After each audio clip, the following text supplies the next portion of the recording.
ఎండలతో అల్లాడుతున్న ప్రజలకు వాతావరణ శాఖ చల్లటి కబురు అందించింది. ఆంధ్రప్రదేశ్లోని అనంతపురం, సత్యసాయి, కర్నూలు, చిత్తూరు జిల్లాలకు నైరుతి రుతుపవనాలు విస్తరించినట్లు తెలిపింది. 2-3 రోజుల్లో ఏపీలోని మిగిలిన ప్రాంతాలకు రుతుపవనాలు విస్తరించనున్నాయి. ఇవాళ రాయలసీమలో భారీ వానలు పడే అవకాశం ఉందని వెల్లడించింది వాతావరణ శాఖ. ఇదే అంశానికి సంబంధించి ఏపీ వ్యాప్తంగా సిచ్యువేషన్ పై మరిన్ని అప్డేట్స్ మా ప్రతినిధి జార్జ్ మనకు అందిస్తారు. జార్జ్, ఎండలతో అల్లాడిపోతున్న ప్రజలకు వాతావరణ శాఖ చల్లటి వార్తను అందించింది.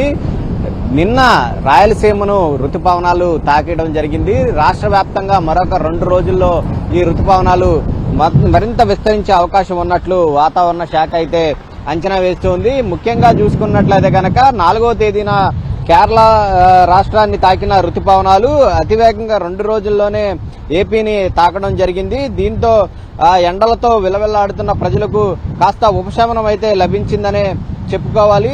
ఎందుకంటే ఈ నైరుతి రుతుపవనాలు చూసుకున్నట్లయితే కనుక మే 28వ తేదీనే ఈ కేరళను తాగుతాయి. అంతే జూన్ 1వ తేదీ నాటికల్లా రాష్ట్ర వ్యాప్తంగా రాష్ట్రాన్ని తాకే అవకాశం ఉన్నట్లయితే వాతావరణ శాఖ అంచనా వేసింది.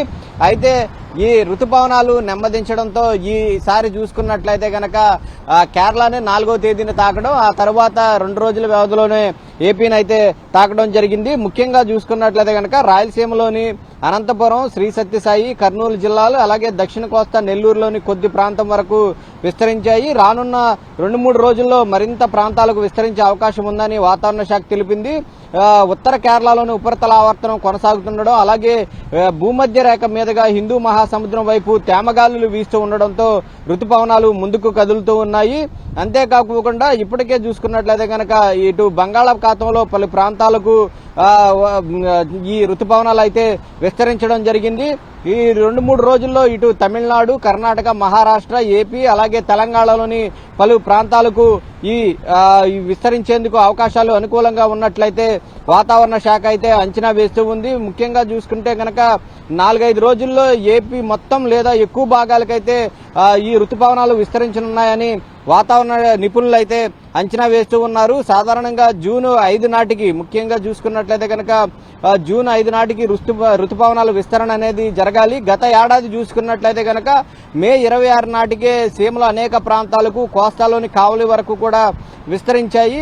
అయితే ఇప్పుడు జూన్ వరకు కూడా ఈ రుతుపవనాలు విస్తరించకపోవడంతో ఎండల వేడి అనేది ఎక్కువగా పెరిగింది. అయితే ఇప్పుడు ఈ రుతుపవనాలు ప్రవేశించిన నేపథ్యంలో ఉష్ణోగ్రతలు సైతం కూడా క్రమంగా తగ్గుముఖంగా పెట్టే అవకాశం ఉన్నట్లయితే వాతావరణ శాఖ అంచనా వేస్తుంది. మరొక వైపు చూసుకున్నట్లయితే కనుక రాష్ట్రంలో ఉష్ణోగ్రతలు సైతం కూడా తగ్గుముఖం పడుతూ ఉన్నాయి. ముఖ్యంగా చూసుకున్నట్లయితే కనుక రాష్ట్రంలో అనేక ప్రాంతాల్లో సైతం కూడా ఈదురుగాలులతో కూడిన వర్షాలైతే కూడా పడుతూ ఉన్న పరిస్థితి అయితే నెలకొని ఉంది.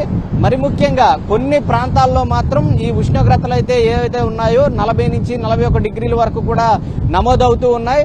ఇవి 4-5 రోజుల్లోగా, అంటే 2-3 రోజుల్లో రుతుపవనాలు వేగంగా విస్తరించడానికి అవకాశాలు ఉన్నప్పటికీ 4-5 రోజుల్లో ఏపీలోని చాలా చోట్ల వరకు కూడా ఈ రుతుపవనాలు విస్తరించే అవకాశం ఉంది. కాబట్టి ఉష్ణోగ్రతలు క్రమంగా తగ్గుముఖం పట్టి వానలు పడే అవకాశం ఉంది. దీనికి తోడు అల్పపీడనం కనుక తోడైనట్లయితే కనుక రుతుపవనాలు వేగంగా విస్తరించడానికి అవకాశాలు అయితే ఎక్కువగా కనిపిస్తూ ఉన్నాయి. Thank you George.